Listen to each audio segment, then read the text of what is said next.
எல்லாருக்கும் வணக்கம். நான் மல்லிகா பேசுறேன். இன்ஸ்டாகிராம்ல சமீபத்தில் தான் கொஞ்சம் நான் ஆக்டிவா இருக்கு.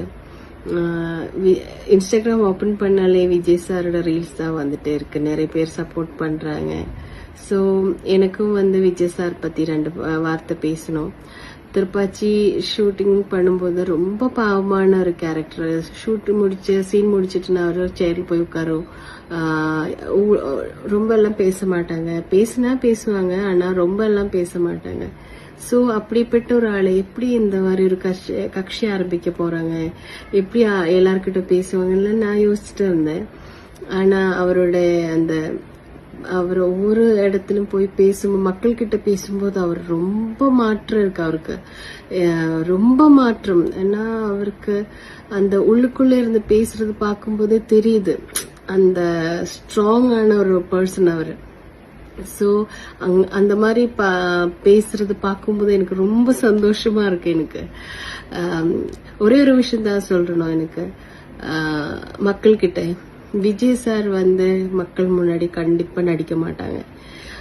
ஆக்ஷன் சொல்றதுக்கும் கேமரா முன்னாடி இருந்தா மட்டும்தான் அவர் நடிப்பாங்க.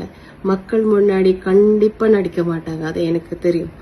அந்த மாதிரி ஒரு மனிதன் உங்களுக்காக வந்திருக்காங்க, உங்களுக்கு நல்ல செய்யணும்னு நினைக்கிறாங்க. சோ தமிழ்நாடு மக்களுக்கு ரொம்ப கொடுத்து வச்சிருக்காங்க இந்த மாதிரி ஒரு மனிதனை கிடைச்சிருக்கு. சோ இந்த கலிகாலத்துல நல்லது செய்யணும்னு நினைச்சா கூட நிறைய தப்புகள், கெட்ட விஷயங்கள் நமக்குள்ள வந்துடும். இப்ப நல்லா செய்யறதுக்கு ஒரு ஆள் இறங்கி இருக்குன்னா அவருக்கு நிறைய தப்பான விஷயங்கள் வந்துட்டே இருக்கும். ஆனா கடைசியில அவர் தான் ஜெயிப்பாங்க. கண்டிப்பா அவர் ஜெயிக்கும், அது எனக்கு தெரியும். இன்னொரு விஷயம்னா விஜய் சார் கிட்ட சொல்லணும். விஜய் சார் நீங்க ரொம்ப நல்ல மனுஷனா இருக்காங்க. சோ நீங்க உங்களே பாத்துக்கோங்க. ஏன்னா சதி செய்யறதுக்கு கூட்டத்திலே சதி செய்யறதுக்கு நிறைய பேர் வருவாங்க. அதனால நீங்க உங்களே பாத்துக்கோங்க. நீங்க நல்லா இருந்தானா கண்டிப்பா உங்களை நம்பி எல்லாருக்குமே நீங்க இருப்பீங்க, எனக்கு நம்பிக்கை இருக்கு. சோ உங்களுக்கு ஆரோக்கிய ஆயுசும் கிடைக்கிறதுக்கு நான் பகவான் கிட்ட வேண்டிக்கிறேன். All the best Anna, all the best.